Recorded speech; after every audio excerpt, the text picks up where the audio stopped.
regresamos con Horacio Estriví y estamos discutiendo posibilidades de lo que ha podido hacer o que tal vez pudiera hacer Panamá en el futuro. Y comentábamos antes del cambio que si tú crees, Horacio, si Panamá hubiera hecho adecuaciones a tiempo, como dices tú, y en ciertas cosas que tenían que hacerse, y en eso sí estamos de acuerdo. Pero si nosotros hubiéramos tratado de ponernos en el mismo equipo de los Estados Unidos en contra de los europeos, que han sido los que realmente nos han presionado y nos han puesto contra la pared.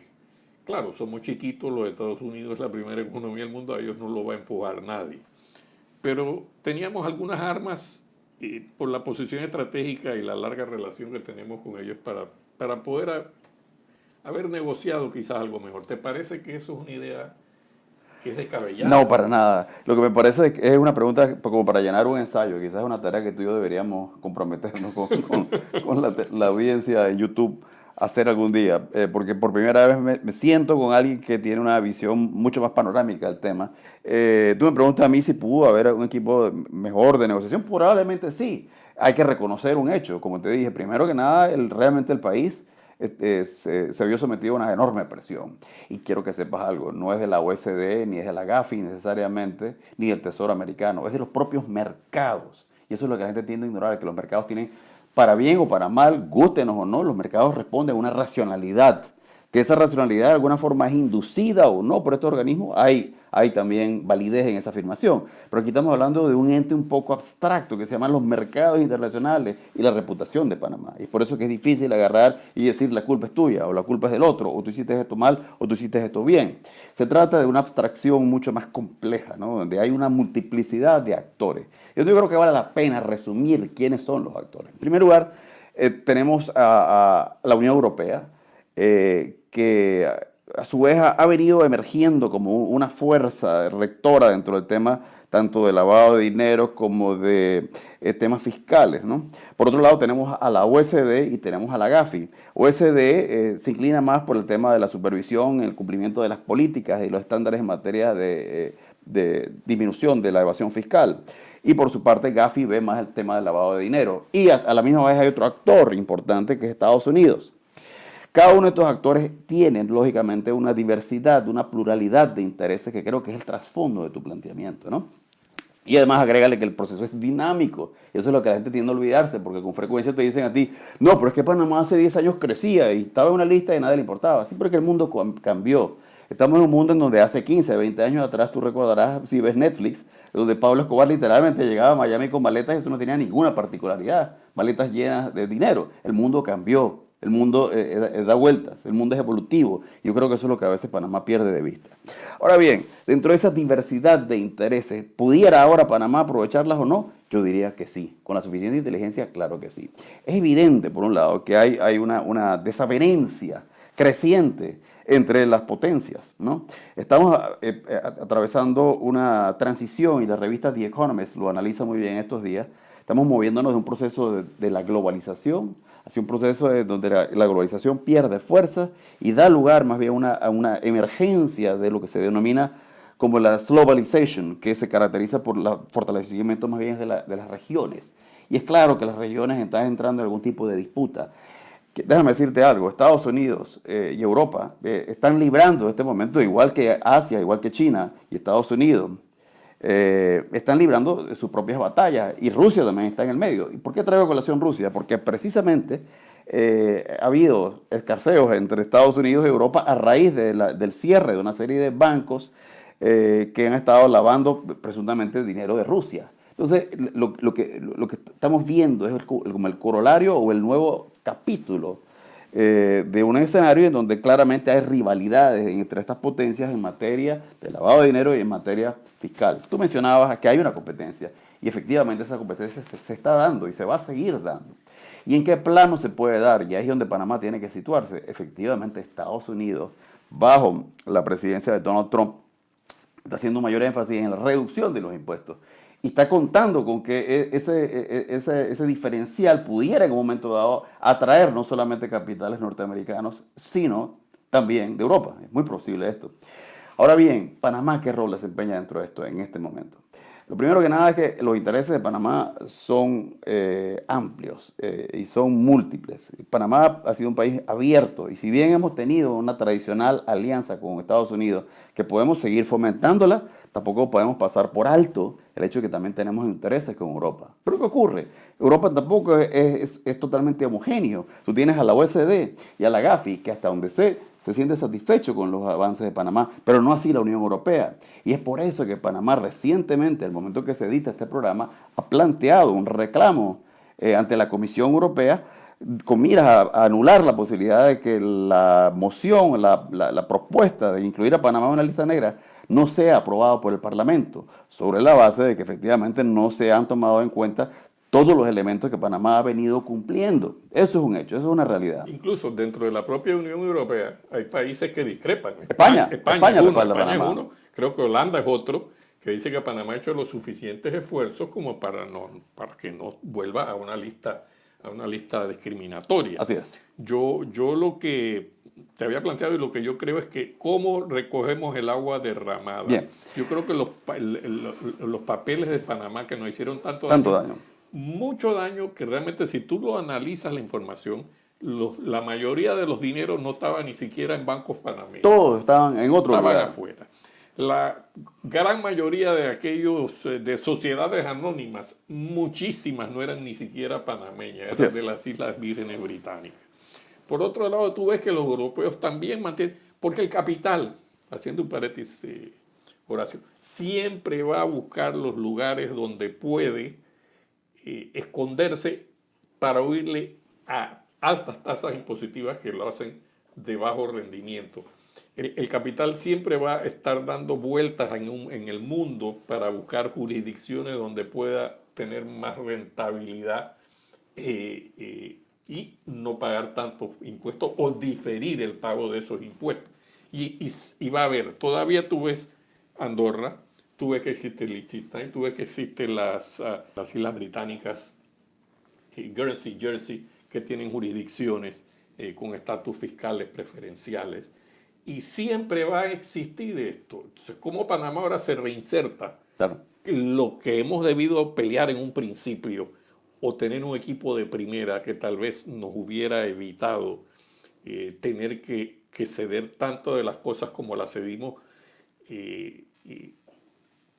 ¿Cómo podemos ahora recoger el agua derramada y volver a hacernos un centro de servicios financieros competitivo y aceptable?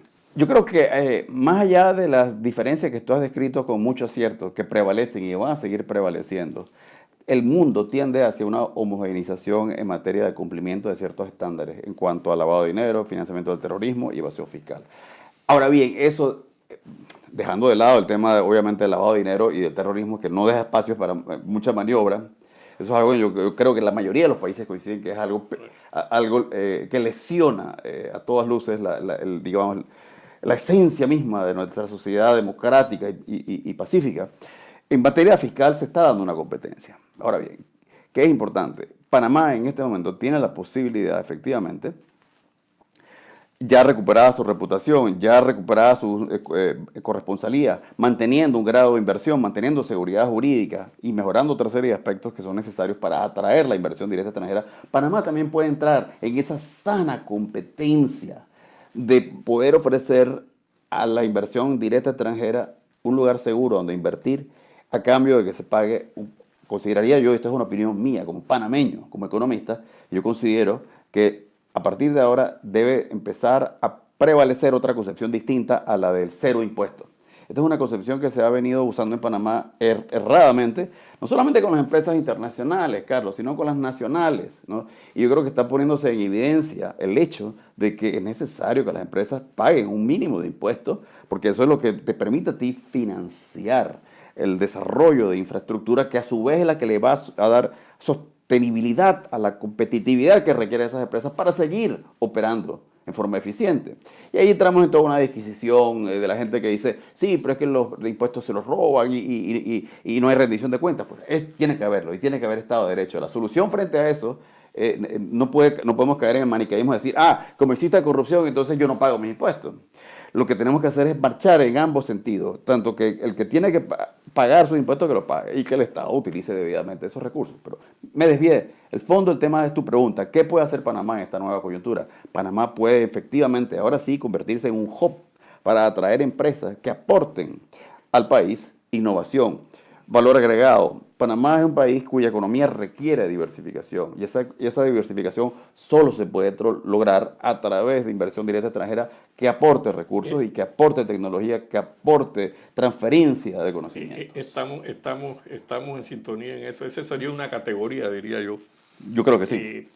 Pero dentro de lo que es el sector de servicios financieros, yo creo que Panamá también, ya no podemos pensar en aquella época donde se hacían unas sociedades anónimas y punto, y no se sabía más nada de ellas. No se puede. Su tasa. Ya no se pasó. puede, pero se puede pensar en otras cosas. Se puede pensar en crear un tipo de, con el debido estudio, un equipo interdisciplinario, crear sociedades de baja tributación para negocios extranjeros, donde haya algún tipo de contacto más real con oficinas en Panamá, contabilidad llevada aquí, expediente llevado aquí, la ejecución de contratos desde aquí, con un régimen fiscal diferente. Así es, diferenciado. Diferenciado. Pero que cumpla los estándares mínimos. Que cumpla estándares mínimos. Que conozca el destino de los fondos, que conozcas a tu cliente, obviamente, que si hay una situación de reporte de información lo hagas.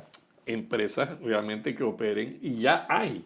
Yo conozco de una empresa naviera griega que está establecida aquí, con oficinas y personal, y lleva contabilidad, y vienen a ejecutar contratos de afuera aquí, y los ejecutan aquí en Panamá, etcétera, porque en un momento dado pueden demostrar ante sus autoridades fiscales que realmente sí tienen una presencia. Y te quiero decir algo, Carlos. En Panamá, en esas cosas deberíamos estar. Sobre el tema de intercambio de información, es totalmente válida la preocupación por parte de algunos miembros, países y de inversionistas, perdón, en el sentido de la confidencialidad.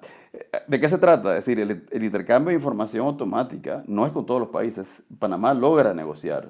Quizás eso, el tiempo se encargará de poder ver esos elementos en más detalle. Se encargó de poder negociar con ciertos países, no con todos, intercambio de información automática. De otra suerte, la intercambio de información no es automática, está supeditada a un proceso, que es lo que garantizaría un poco la confidencialidad dentro del margen de lo razonable, ¿no? Es que un poco, y no soy abogado, un poco como que yo no puedo allanar tu vivienda si yo no tengo una serie de indicios. Y siempre lo ha habido. Lo que pasa es que aquí la mala imagen que se ha proyectado del país, siempre lo ha habido en Panamá, incluso en el régimen anterior, con todas las fallas que tenía, si había un juicio o un proceso, lo que aquí tratábamos de evitar eran las famosas expediciones de pesca.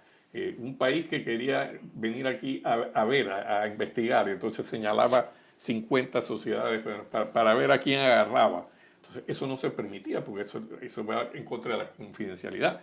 Pero si había un proceso fiscal andando, criminal, por evasión, etcétera, que lo traían a Panamá debidamente autenticado, siempre aquí hubo la posibilidad de presentar reclamos judiciales de otras jurisdicciones, porque Panamá está abierto. Ahora bien, las cosas parece que cambiaron, ya hay más agresividad en cuanto a eso, y intercambio de información automática es algo que a mí me desagrada. Pero bueno, como bien dices tú, es con algunos países vía excepción. Sí. Tratemos de mantenernos en esa línea futura, pero se requiere un esfuerzo de un equipo de verdad que conozca esta materia. A mí me parece que se requiere una estrategia, se requiere un equipo de negociación, porque este es un proceso dinámico y va a continuar. Y la gente te dice a ti, no, pero es que fíjate que todo el esfuerzo que hizo Panamá y ahora la Unión Europea no sale con eso. En primer lugar, la Unión Europea, al momento que se dicta este programa, todavía no ha ratificado la medida. En segundo lugar, más allá de eso, sí hemos logrado salir de las listas, tanto de la OECD como de Gafi, y no estamos en ninguna lista con Estados Unidos FATCA, precisamente como consecuencia de que avanzamos en el cumplimiento de una serie de estándares. Ahora bien, yo no vengo aquí a defender Delaware, Dios me libre de eso, pero yo sí creo que hay que destacar el hecho de que Delaware no es solamente atractivo en virtud de que tiene bajos impuestos, que sí los tiene, o nulos, sino además por el hecho de que ahí también se ha desarrollado una especie de hub de arbitraje, de especialización, de firmas de abogados que son altamente competentes, especializadas. Se ha desarrollado una especie de conglomerado muy especializado en el manejo de litigios empresariales, de arbitraje, etc. Esas son algunas de las iniciativas que podríamos empezar a examinar como parte de la estrategia de los nuevos servicios que Panamá puede ofrecer en virtud de todos los elementos que hemos venido señalando. Por supuesto, y ya para concluir la interesante entrevista, un pequeño comentario. Lo que se va a dar, o lo que podría darse realmente es no ser un país que fabricaba sociedades al por mayor, sino cada sociedad panameña de servicios internacionales va a tener que tener presencia física, llevar contabilidad, llevar expedientes, contratos, etcétera, etcétera. Totalmente. Entonces, en vez de hacer 100 sociedades, van a haber 5 o 6, pero van a rendirle beneficio económico al país porque va a contratar toda una serie de infraestructuras locales para tener una presencia real. Esa puede ser una posibilidad, pero nuestro gobierno tiene que estar claro hacia dónde queremos dirigir esos servicios con gente capaz que comprenda qué es lo que debe hacerse y cómo debe reestructurarse. Hemos estado conversando con Horacio Estriví, economista, amigo nuestro. Ha sido muy interesante los planteamientos. Todavía no todo está perdido en el sector financiero y de servicios. Puede ser un nuevo comienzo, un nuevo inicio que pudiera ubicarnos bajo una nueva perspectiva ante la comunidad internacional en cuanto a prestación de servicios financieros. Sí, el gobierno entrante ya, supongo, porque ya con ya no se puede. Está dispuesto a hacer lo necesario para recobrar ese lugar de prestigio que una vez tuvo Panamá antes de caer en estas listas prefabricadas de Panama Papers. Hasta luego, estimados amigos. Este fue su programa Somos Punto y Aparte con Horacio Estriví, que nos acompañó hoy. Muchas gracias por haber venido. Muchas gracias por la invitación. Encantado. Hasta luego.